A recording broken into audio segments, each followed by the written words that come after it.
Here I am back at Dalwhinnie in May 2023, just checking the current situation of the closure of the level crossing by Network Rail unilaterally. This happened in June or July 2021, and Network Rail cited safety grounds even though nobody has ever been killed or injured here in nearly 150 years of railway operation.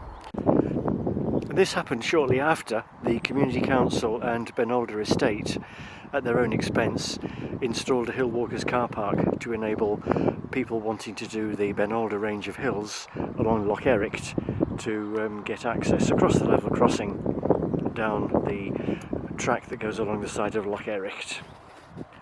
I've also noticed that the signal has had the redundant arm removed since I was last here, because the crossover at the south side of the station was taken out.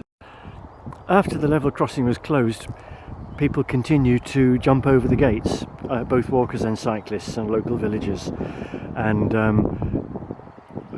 in response to that, Network Rail spends a lot of money installing these high gates. The gates give the impression of Fort Knox, rather odd in the Scottish Highlands, and one wonders whether it might not have been cheaper simply to install a traffic light system for pedestrians, as is in existence at Dalwhinnie and Mullinane.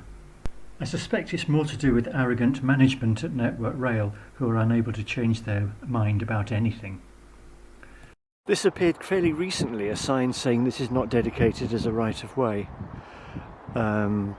even though there's a lot of evidence, like on the green notice in the distance there, that this was an ancient drover's road that was a right-of-way before the railway was built.